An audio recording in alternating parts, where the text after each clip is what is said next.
Un saludo a todos, gracias por estar aquí con nosotros. Es una bendición siempre cuando nos reunimos con la finalidad de recibir y de nosotros de transferir la palabra que Dios ha colocado en nuestros corazones. Muchas gracias por acompañarnos. Queremos decirles, ¿verdad?, que bueno, hemos regresado a la iglesia, estamos con las reuniones. Todos están invitados y aquellos que están lejos seguiremos transmitiendo a través de la internet, así es que esperamos seguir viéndonos y gracias por permitirnos entrar a sus hogares. Dios les bendiga y vamos a entrar al tema de hoy. Cierre sus ojos y oremos. Bendito Padre, queremos darte las gracias, Señor. Es una bendición la que nos das al permitirnos entrar a tu presencia, Señor, y deseamos y anhelamos con todo nuestro corazón alabar, glorificar, exaltar, caminar a través de tu palabra. En el nombre de Jesús, eterno Dios, gracias por tu presencia y tu amor. Gracias. En el nombre de Cristo, nuestro Señor y Salvador, te bendecimos. Amén. Amén. Amén. Muy bien, gracias por estar aquí. Vamos a entrar al tema de hoy, ¿verdad? Y vamos a continuar con el libro de Romanos. Ese libro de Romanos que es tan importante y que es un libro doctrinal, donde las doctrinas se definen, se aclaran, se amplían y de esa forma venimos a un entendimiento a través de esta palabra. Bien, cuando está Pablo hablando, ¿verdad? Está diciendo en la escritura, en la palabra, en Romanos 1, versículo 1, Pablo, siervo de Jesucristo, llamado a ser apóstol, apartado para el evangelio de Dios.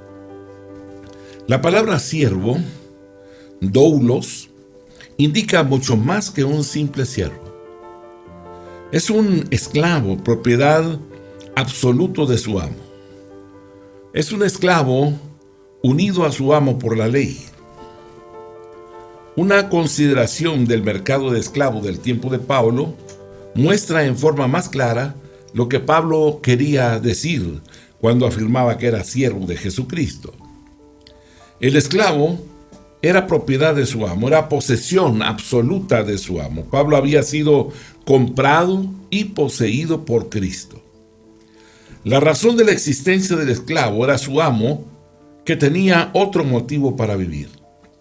No tenía derechos personales de ninguna especie, así Pablo vivía solamente para Cristo. Sus derechos eran los derechos de Cristo solamente. El esclavo servía a su amo y existía solamente para esto, para servirle. Él estaba a disposición de su señor a cualquier hora del día o de la noche.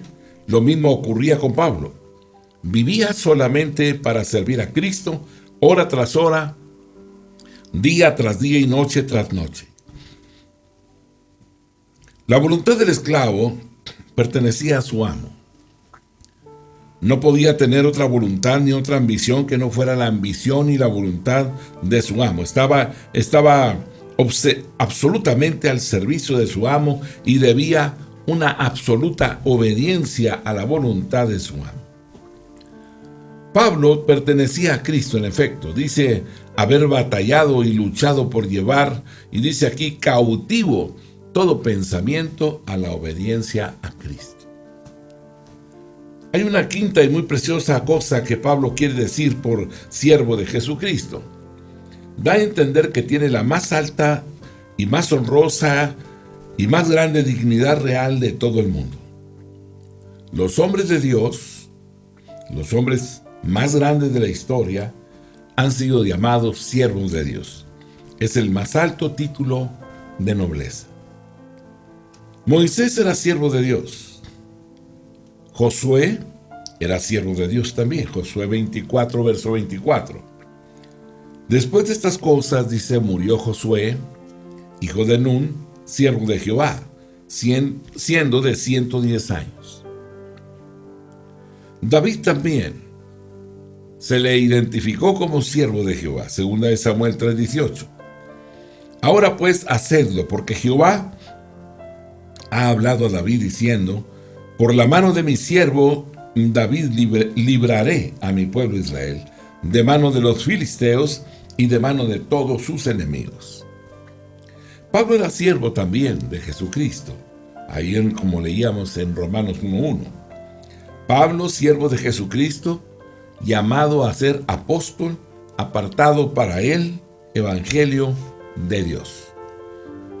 Santiago también es mencionado e identificado como siervo. Santiago era siervo de Dios. Santiago 1:1. Santiago, siervo de Dios y del Señor Jesucristo, a las 12 tribus que están en la dispersión, salud.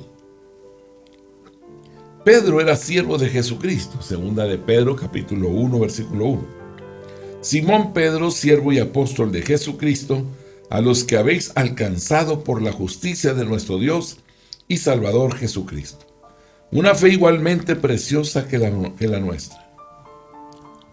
Y Judas era siervo de Dios también. Judas, el único capítulo y el versículo 1. Judas, siervo de Jesucristo y hermano de Jacobo, a los llamados santificados en Dios Padre y guardados en Jesucristo.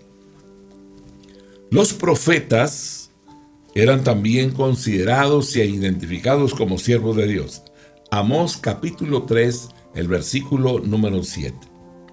Porque no hará nada Jehová el Señor sin que revele su secreto a sus siervos los profetas. Jeremías capítulo 7, versículo número 25. Desde el día que vuestros padres salieron de la tierra de Egipto hasta hoy, y os envíe todos los profetas, mis siervos, enviándolos desde temprano y sin cesar. Son servidores de Dios, llevan el mensaje, la palabra, son enviados por Él. Se dice que nosotros como creyentes cristianos somos siervos también de Jesucristo. Hechos capítulo 2, el versículo número 18. Y de cierto sobre mis siervos, sobre mis siervas, en aquellos días derramaré de mi espíritu y profetizarán. Efesios capítulo 6, versículo 6. No sirviendo al ojo como los que quieren agradar a los hombres, sino como siervos de Cristo de corazón, haciendo la voluntad de Dios. Colosenses capítulo 4, versículo 12. Os saluda Epafras, el cual es uno de vosotros, siervo de Cristo, siempre rogando encarecidamente por vosotros en sus oraciones, para que estéis firmes, perfectos y completos en todo lo que Dios quiere. Aleluya. Juan 12, verso 26. Si alguno me sirve, dice Dios, sígame, y donde yo estuviere, allí también estará mi servidor. Si alguno me sirviere, mi Padre le honrará. Primera de Corintios capítulo 15, el versículo número 58. Así que, hermanos míos amados, estad firmes y constantes, creciendo en la obra del Señor, siempre sabiendo que vuestro trabajo en el Señor no es en vano. Colosenses capítulo 3, versículo 23 y versículo número 24. Y todo lo que hagáis, hacedlo de corazón como para el Señor y no para los hombres, sabiendo que del Señor recibiréis la recompensa de la herencia, porque a Cristo el Señor servís. Hebreos capítulo 12, versículo número 28.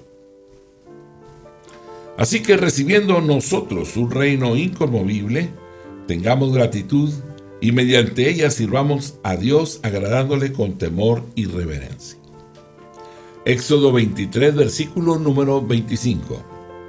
Mas a Jehová vuestro Dios serviréis, y Él bendecirá tu pan y tus aguas, y yo quitaré toda enfermedad de en medio de ti. Deuteronomio capítulo 10, versículo 12. Ahora pues, Israel, ¿qué pide Jehová tu Dios de ti? Sino que temas a Jehová tu Dios, que andes en todos sus caminos, y que lo ames y sirvas a Jehová tu Dios con todo tu corazón y con toda tu alma. Salmo capítulo 2, versículo número 11. Servid a Jehová con temor, y alegraos con temblor. Salmo 100, versículo 2. Servid a Jehová con alegría, venid ante su presencia con regocijo. Es maravilloso el servicio al Señor. Comienza uno, ¿verdad?, en la niñez, buscando servirle en todo, porque es el anhelo y el deseo, después de conocer a Dios y ver su grandeza, su santidad, sus maravillas y cómo Él realmente ha sido paciente con nosotros, no condenándonos, sino buscando, ¿verdad?, de alguna forma acercarnos a Él. Y en el momento que Él se revela en nuestra vida, en ese momento nos damos cuenta que Él es lo que siempre habíamos anhelado tener, lo que más necesitamos en la vida. De esa manera hemos encontrado lo que tanto nosotros hemos deseado. Y en ese momento buscamos servirlo, queremos agradarle en todo.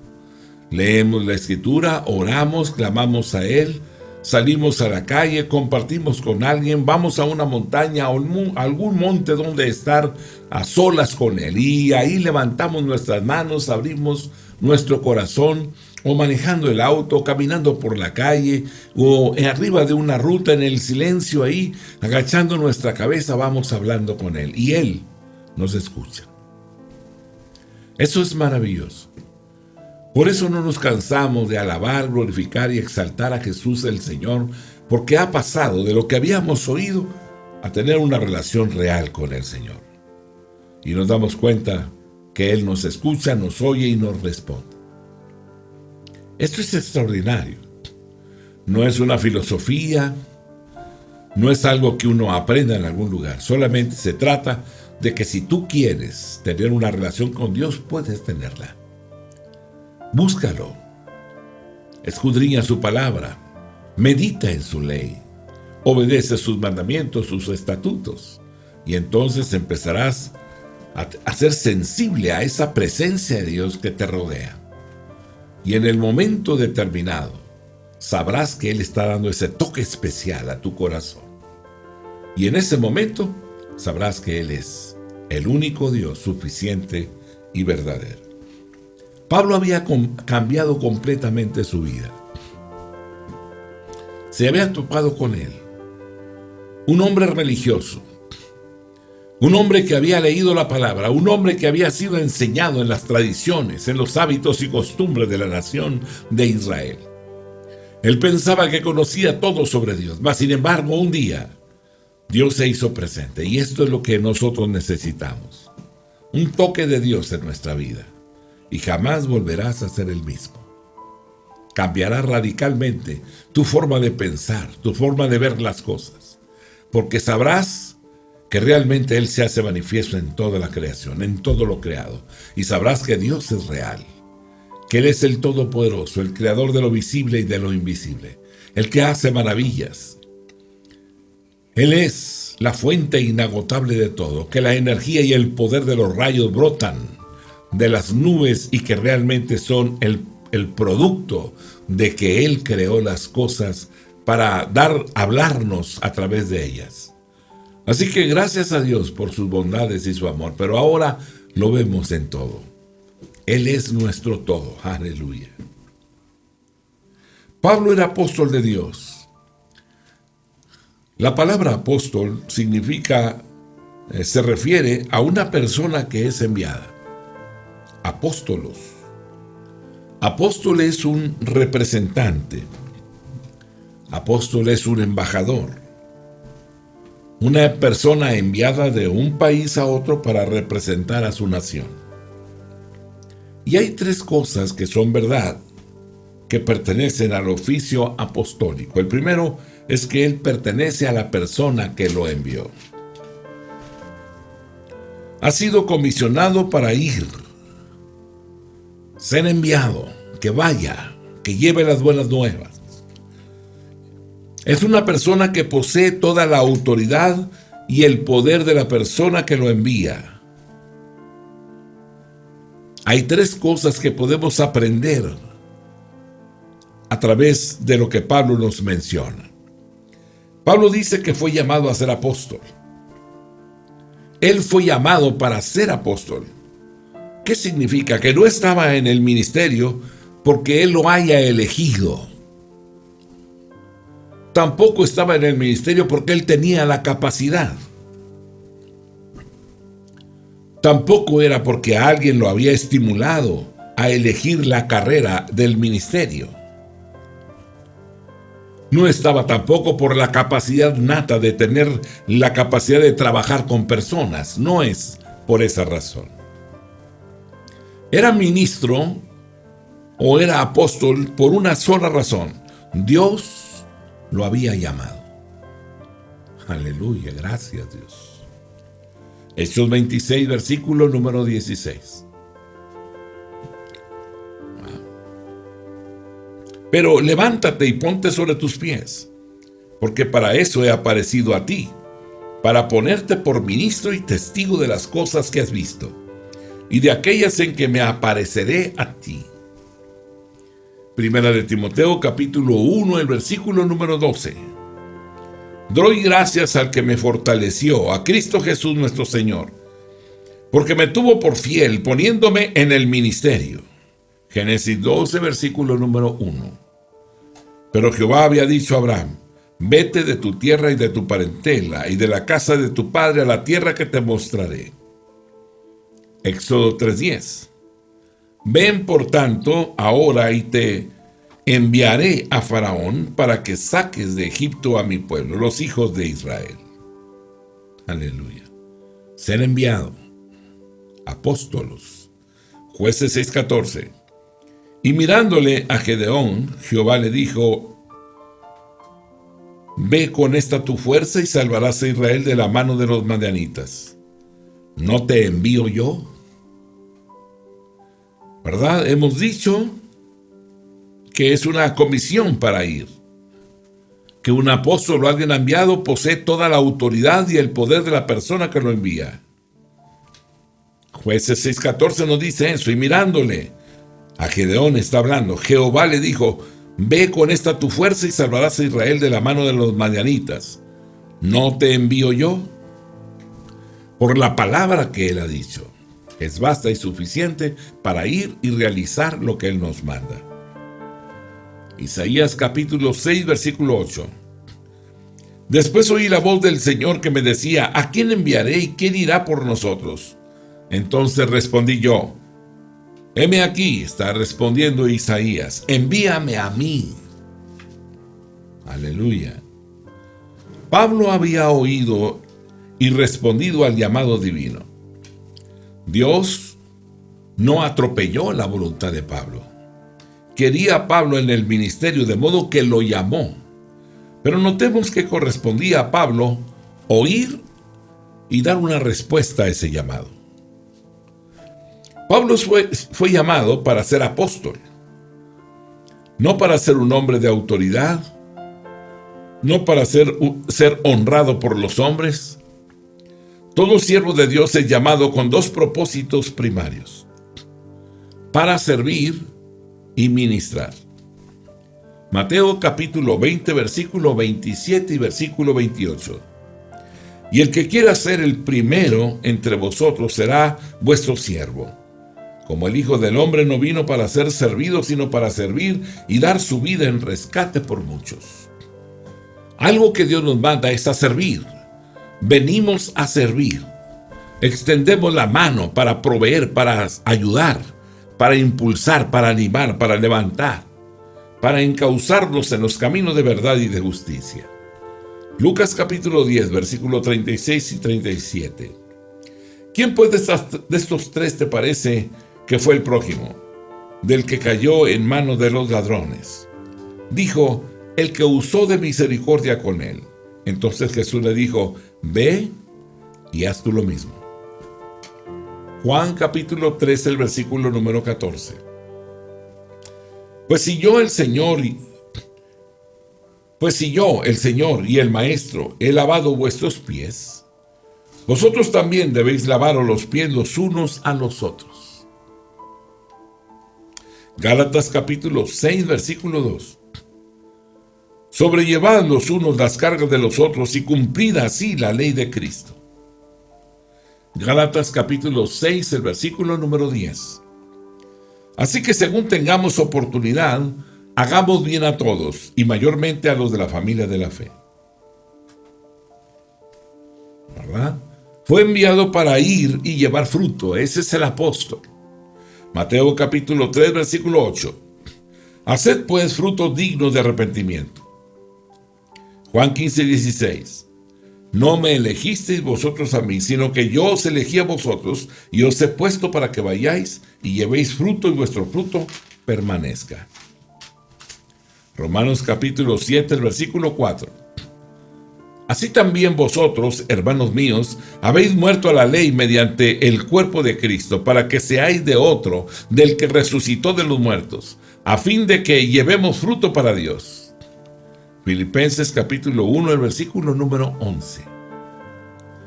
Llenos de fruto de justicia, que son por medio de Jesucristo, para gloria y alabanza de Dios. Todo aquello que hacemos es en el nombre del Señor. Todo aquello que predicamos es para que esto conduzca a los hombres al camino de verdad y de justicia. Toda palabra sembrada es la palabra de vida. Colosenses 1:10, para que andéis como es digno del Señor, agradándole en todo, llevando fruto en toda buena obra y creciendo en el conocimiento de Dios. Esta es la razón por la cual vivimos y diariamente tenemos que hacer que esto se cumpla. Que andemos como es digno del Señor, agradándole en todo, llevando fruto en toda buena obra, creciendo en el conocimiento de Dios. Salmo 1, versículo 3. Será como árbol plantado junto a corrientes de aguas, que da su fruto en su tiempo y su hoja no cae, y todo lo que hace prosperará. Bendito sea el Dios del cielo y de la tierra, que nos ama entrañablemente. Hoy, conociéndolo a Él, afirmamos nuestro rostro y nuestro corazón y caminamos en pos de Él, cumpliendo sus mandamientos, sus estatutos. Salmo 92, versículo 13. Plantados en la casa de Jehová, en los atrios de nuestro Dios florecerán. Plantados en la casa de Jehová, en los atrios de nuestro Dios florecerán. La vida nuestra estaba a la deriva. Grandes tormentas buscaban acabar con nosotros. Mas sin embargo, Él se manifestó en medio de aquel silbo apacible. Extendió su mano y nos ha rescatado. Y nos ha traído a través de la vida, en ese camino sinuoso. Nos ha llevado una y otra vez y hemos confiado en Él. Ese camino sinuoso hoy es una calzada plena, donde no hay tropiezos, entendiendo que siguiéndolo a Él, alcanzaremos la meta. Que creyéndole a Él, afirmaremos nuestros pasos. Que creyéndole a Él, recibiremos la vida eterna, y al final lo veremos cara a cara, tal y como Él es.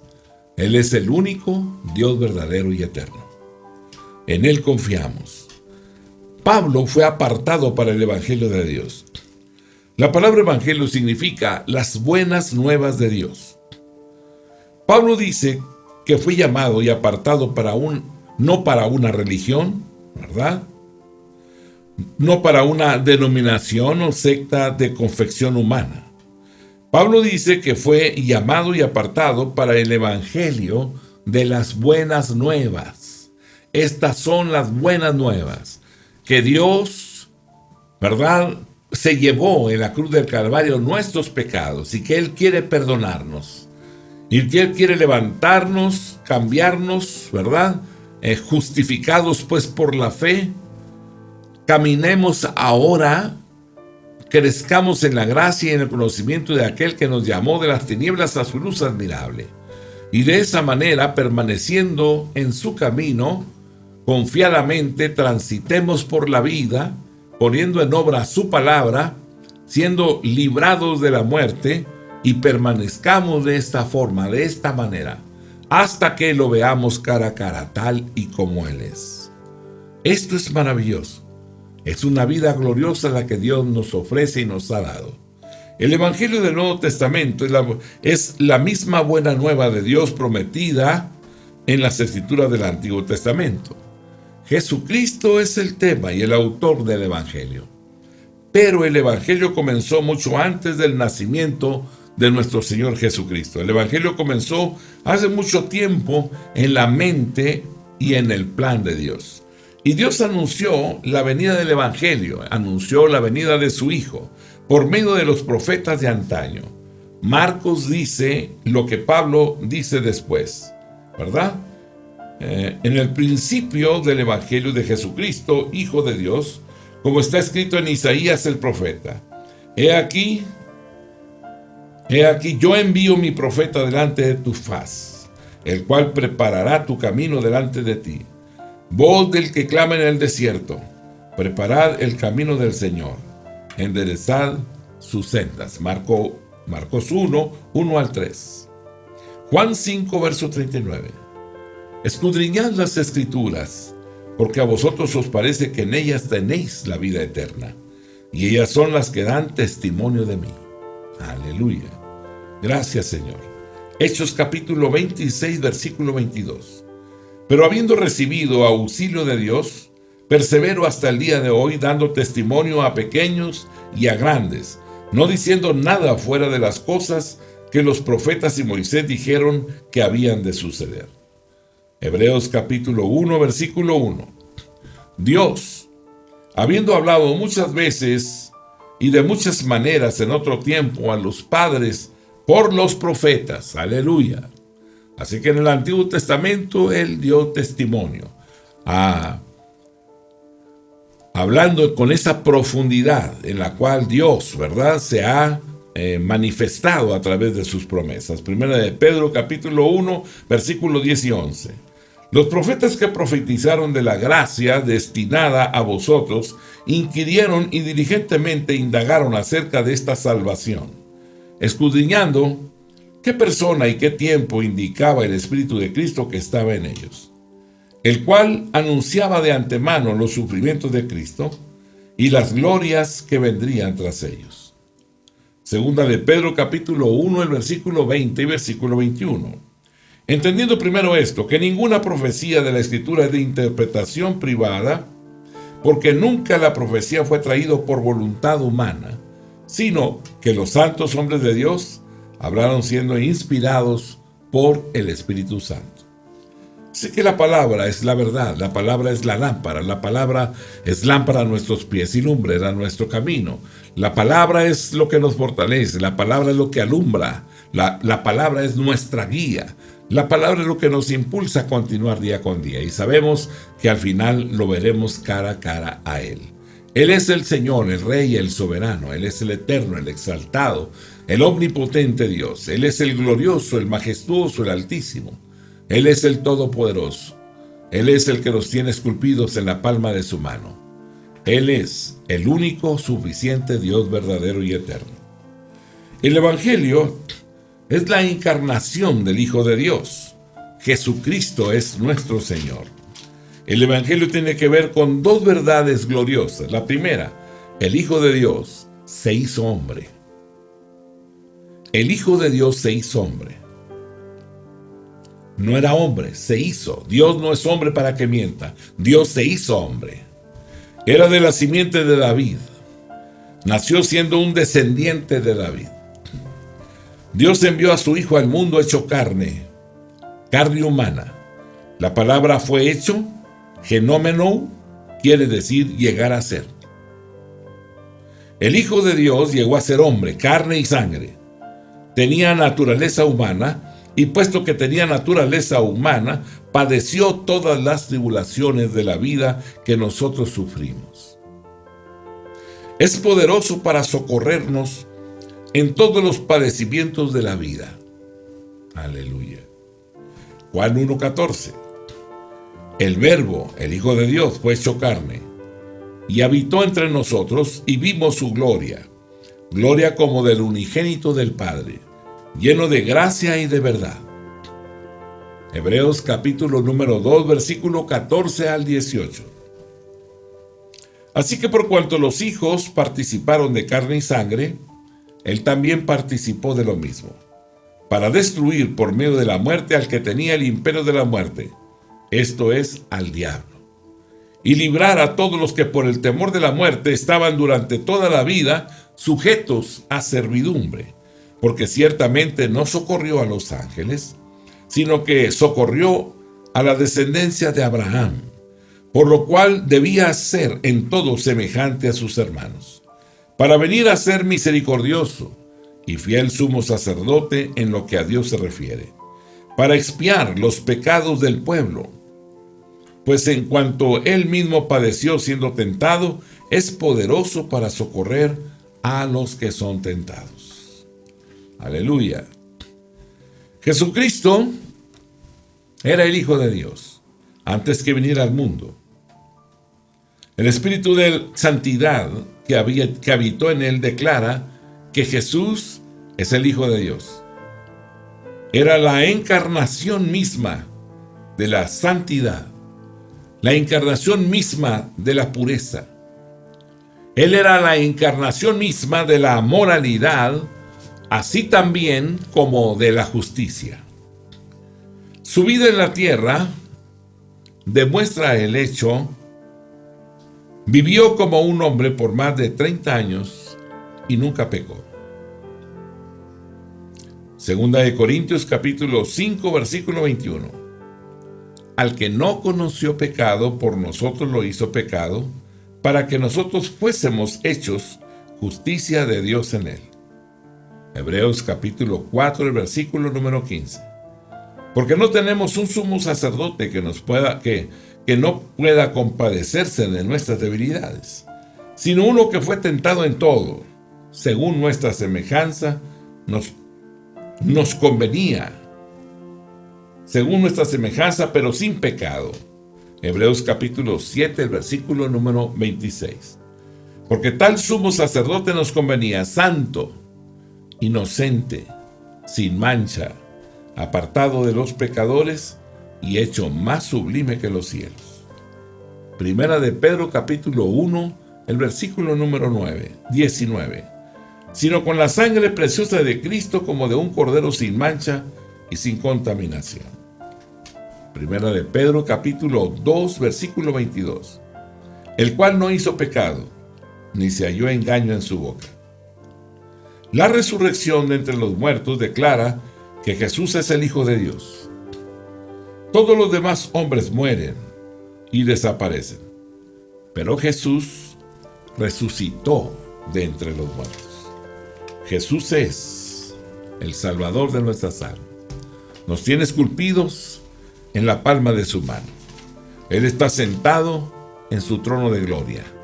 Él es el Señor, el Salvador de nuestras almas. Pablo había recibido la gracia de Dios y la misión de Dios. Romanos capítulo 1, el versículo número 5. Y por quien recibimos la gracia y el apostolado para la obediencia a la fe en todas las naciones por amor de su nombre. En el versículo 6 dice, vosotros, Pablo habla ahora de todos los creyentes, no solo de sí mismo. Hemos recibido la gracia de Dios, su favor, su misericordia, su amor, su salvación. La gracia de Dios incluye su amor por nosotros desde toda la eternidad pasada. Efesios capítulo 1, versículo 3 y 4. Bendito el Dios y Padre de nuestro Señor Jesucristo, que nos bendijo con toda bendición espiritual en los lugares celestiales en Cristo, según nos escogió en Él antes de la fundación del mundo, para que fuésemos santos y sin mancha delante de Él. Segunda de Timoteo capítulo 1, el versículo número 9. Quien nos salvó y amó con llamamiento santo, no conforme a nuestras obras, sino según el propósito suyo y la gracia que nos fue dada en Cristo Jesús antes de los tiempos de los siglos. Nos salvó gratuitamente, sin costo para nosotros. Romanos capítulo 3, verso 24. Siendo justificados gratuitamente por su gracia, mediante la redención que es en Cristo Jesús. Efesios capítulo 2, versículo 8 y versículo 9. Porque por gracia sois salvos por medio de la fe, y esto no de vosotros, pues es don de Dios, no por obras, para que nadie se gloríe. Su cuidado y su protección hacia nosotros día tras día es algo manifiesto. Filipenses capítulo 4, verso 19.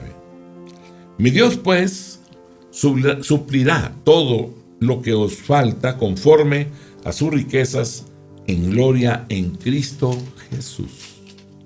Aleluya.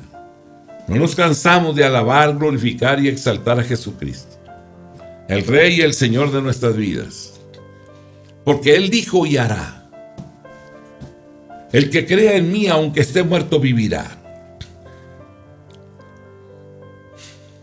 Él dijo que él iba a preparar lugar para nosotros. En la casa de mi Padre muchas moradas hay. Voy a ir para preparar morada para ustedes. Si no fuere así, yo se los habría dicho. Pero voy y prepararé un lugar. Así que estaremos transitando ese trayecto a través de esas sombras de muerte, de la muerte misma. Pero cerraremos nuestros ojos y los abriremos y estaremos ahí, en un abrir y cerrar de ojos. Estas son sus promesas maravillosas. ¿Cuántos de nuestros seres amados se han adelantado? Pero cuando vayamos, Él nos acompañará. Él estará ahí con nosotros. Porque eso dice el Salmo 48, versículo 14. Este Dios es Dios nuestro eternamente y para siempre. Él nos guiará aún más allá de la muerte. Bendito sea el Dios eterno y excelso que nos da estas promesas tan extraordinarias. Y que nos dice que a la hora de partir no estaremos solos. Él estará ahí para acompañarnos. Su promesa gloriosa de la redención eterna, del transformarnos y hacernos hechos perfectos, y del recibir, del privilegio glorioso de vivir con Él para siempre en adoración y servicio. Efesios 1:7, en que tenemos redención por su sangre, perdón de pecados, según las riquezas de su gracia. Efesios 2:7, para mostrar en los siglos venideros las abundantes riquezas de su gracia en su bondad para con nosotros en Cristo Jesús. Aleluya. Mi amado hermano, no podemos pasar por alto lo que Él nos ha dicho. Su promesa gloriosa de la redención, esa redención eterna, es una realidad. Caminamos, pero hay algo que marca que Dios está contigo. La paz que sobrepasa todo entendimiento. Si cumplimos sus mandamientos, Él guardará en completa paz aquel cuyo pensamiento en Él persevera, porque en Él ha confiado y en Él confiamos. El Dios del cielo y de la tierra te bendiga y te guarde. El Dios del cielo y de la tierra te sostenga con su diestra de justicia. Él lo hace por amor de su nombre. Él te conoce y Él es lo que verás siempre, su presencia contigo, hasta el momento de cruzar el umbral y encontrarnos cara a cara con aquel en el cual hemos creído sin ver. Mi amado hermano, la paz de Dios sea contigo y gracias por estar aquí. Dios les bendiga a todos. Amén.